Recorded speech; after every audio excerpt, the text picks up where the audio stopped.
for their physical labor than they could earn for comparable work anywhere else on Earth. Consequently, Virginia City was crowded. Newcomers continued to arrive daily, and huts were erected hastily to house them under conditions that were far from satisfactory. But no one cared. The get-rich-quick fever covered a multitude of sins. Of the thousands of men who came to the Comstock Lode in the early 1860s, many were businessmen, gamblers, and speculators.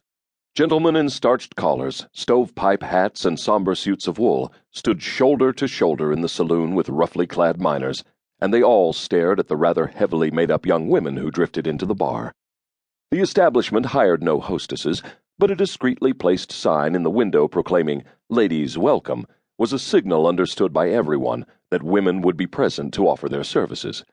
There were a few decent, honorable, and law-abiding women in Virginia City, but they had a difficult time and rarely ventured out without an escort. There were so many brothels in town that no one could keep track of the number, and no one tried. The prostitutes, like everyone else, lived off the earnings of those who took the rich silver ore from the earth and refined it. Virginia City was a miner's paradise, and nothing was allowed to interfere either with the removal of silver from the earth or with the pleasures obtained by the men who worked so hard to remove it. The old miner drained his mug. "I reckon me and Eustace will each have one more for the road," he told the bartender, who silently handed him 2 more containers of beer. In the more sophisticated cities of the United States, in New York, Chicago, or San Francisco, for example, the sight of a burro drinking beer would have created a sensation, but Virginia City's motto was live and let live, and the residents behaved accordingly. A few people stared at the burro and shook their heads in wonder, but by and large the patrons of the bar minded their own business. Few of them noticed the old miner as he staggered out into the street, followed by Eustace, who wove amiably from side to side.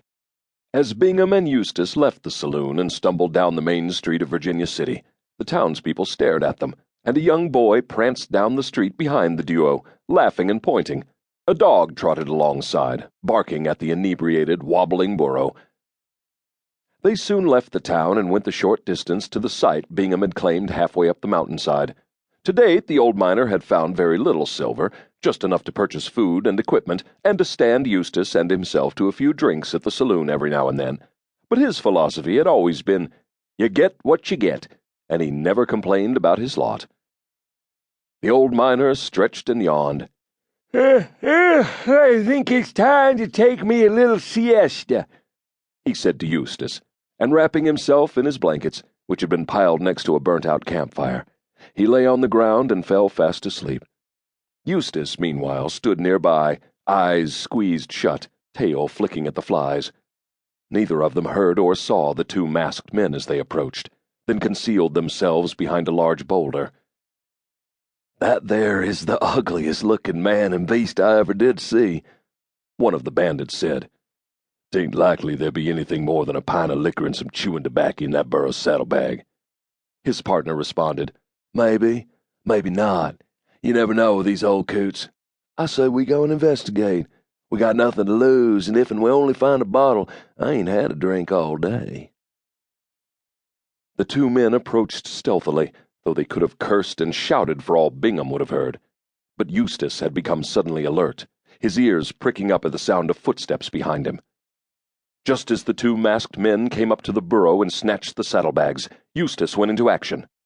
He brayed loudly, managing to waken the old miner, and kicked his hind legs into the air, knocking one of the bandits off his feet and causing the other man to run. Meanwhile, Bingham had sprung into action. Grabbing his beat-up rifle, he aimed it at the 2 startled men. "Now you just drop that there saddlebag," he said to the bandit who had attempted to flee. "Otherwise I'll put some metal in you, and I don't mean silver." The masked man quickly complied as his partner scrambled to his feet. "You wouldn't have found much in them there bags anyway," Bingham said, holding the rifle tightly with both hands, his eyes squinting down the gun sight. "There's only a pint of whiskey, but it belongs to Eustace and me, and we don't take kindly to people stealing our liquor, do we, Eustace?" The burro brayed. "Now, if you don't want Eustace here to do any more kicking, I'd advise you both to clear out and stay out." With this, Eustace once again launched his hind legs into the air, baring his teeth and braying angrily.